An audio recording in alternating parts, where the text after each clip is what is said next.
Tory policies have led us to the stage where you have nurses in the NHS using food banks.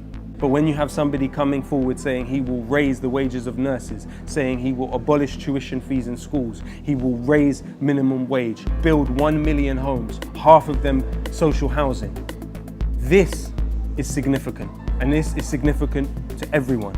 Previously, the idea had been that these people are not speaking to us, about us, or for us. Jeremy Corbyn is a clear exception to that rule. We have a choice between policies which foster empathy and policies which foster greed, resentment, estrangement, and alienation.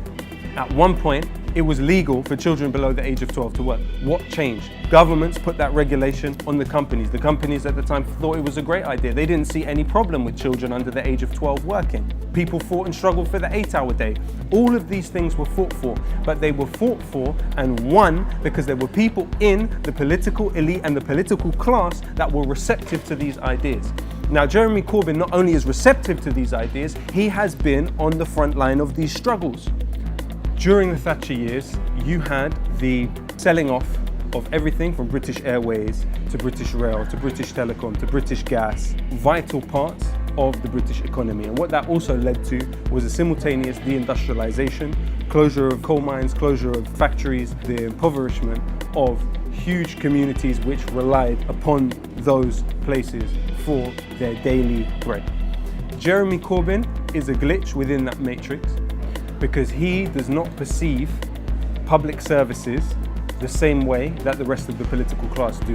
While these oligarchs focus on demonizing Jeremy Corbyn, on ostracizing him, on otherizing him from the political class, these are already media institutions which are invested and have spent decades in visibilizing the dissent that Jeremy Corbyn represents. So why would it be a surprise that when somebody enters into the fray in the way that Jeremy Corbyn has, that they would stop at absolutely nothing to ultimately discredit him, that he is quote unquote weak on defense. Now, what do they mean by weak on defense?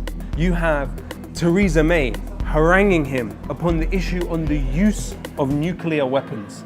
Would you be willing to use nuclear weapons if you knew it would kill 125,000 people within seconds, as it did in Hiroshima? And she said, yes, I would be willing to. A willingness to pursue that application is somehow the measurement of ability to govern a society.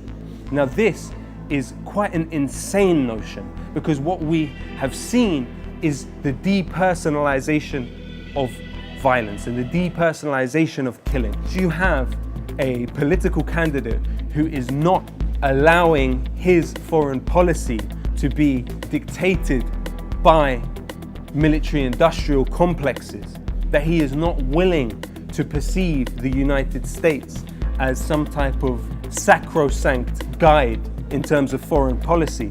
I personally view that as strong defense. Reliance on the United Nations, on international understandings, rather than the swiftness to projections of very sophisticated, destructive forms of violence. We have the chance to vote Jeremy Corbyn into 10 Downing Street. Now, that is something that I absolutely unflinchingly support, that I absolutely unambiguously am calling on everybody who is watching this to do that, to register to vote by the 22nd of May, and on the 8th of June, cast their vote for Labour. Because what it will mean, with all of the problematic legacies of the Labour Party, you have within it the seeds of radicalism, but moreover, you have within it wide open ears to those struggling on the front lines of the protests for social justice.